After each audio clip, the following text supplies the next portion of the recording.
Have you guys heard of Boycott Black Thursday? It may be the most important thing I've ever done, and it's a good Thanksgiving story, so let me tell you about it. You may remember back in 2011 when retailers started to push their sales into Thanksgiving Day. For me, that really touched a nerve. We have the most gluttonous country on the planet. We all know this. But up until 2011, we still had one day per year that hadn't been consumerized. One day per year when we were just supposed to be thankful for what we had. At that point, I was so pissed off, I did what everybody did. I created a Facebook page. I called it Boycott Black Thursday because that's what they were doing to Thanksgiving. That first year, I got about 37 followers. I posted maybe 3 times, and then I went back to my normal life. But in 2012, before I'd even started paying attention to the page, it was already piling up hundreds of likes. More stores were adding these Black Thursday sales every year, and more people were getting pissed off just like me. In 2013, though, the page had grown to over 10,000 fans. People were getting pissed off because now it was becoming a labor issue. With some of these big retailers moving into Thanksgiving, millions of people were being forced away from their Thanksgiving table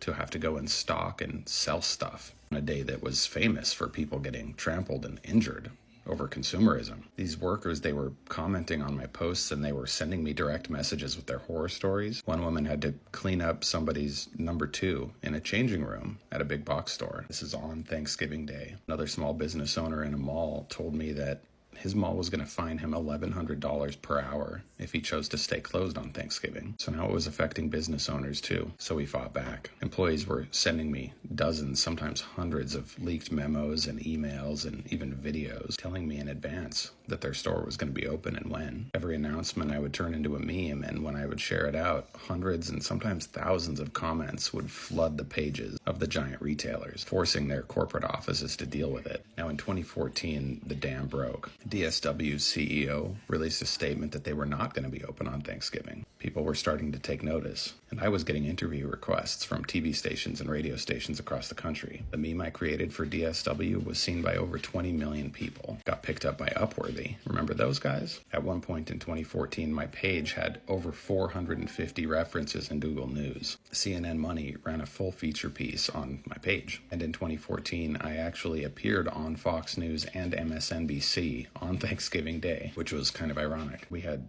tens of millions of impressions that year. The problem was out and everybody knew who was to blame. And that's because the message resonated with everyone. Nobody wanted workers to have to go into these retailers to work on Thanksgiving. Black Friday shoppers, they wanted their Black Friday traditions back. And for me, the anti-consumerists out there, we just wanted to see that one day for thanks preserved. It was a symbolic battle. So at this point, the big box stores gave up, right?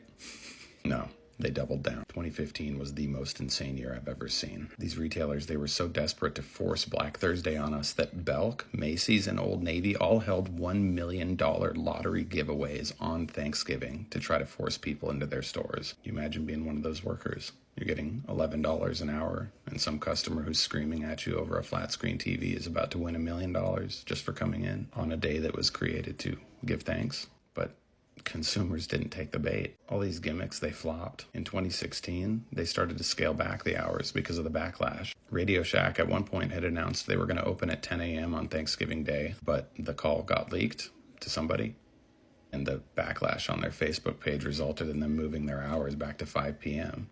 But then other companies, they were taking advantage of taking the day off. REI started the Opt Outside campaign, and a meme I created for them got seen by over 2 million consumers. They closed on Thanksgiving and Black Friday and said, just go outside, please. But even then, the biggest stores, Target, Walmart, Kohl's, they persisted. They had awful hours, and they had PTO blackout dates so that people couldn't even request the day off if they had time off. But then 2020 arrived. By then, these big companies, they had been fighting a 9-year battle. But with public health on the line, along with the negative backlash, it was just too much. And now, 4 years later, the battle's won. Target, Walmart, Kohl's, Home Depot, Macy's, Belk, Old Navy, and so many more. Closed. Every single one of them. And because there's no competitive pressure, millions of locally owned small businesses are able to stay closed too. 16 million Americans work in retail today. Stocking shelves, folding clothes, cashiering, customer support. And after a decade of hard work and a little bit of luck, Thanksgiving is theirs again. And that feels really good.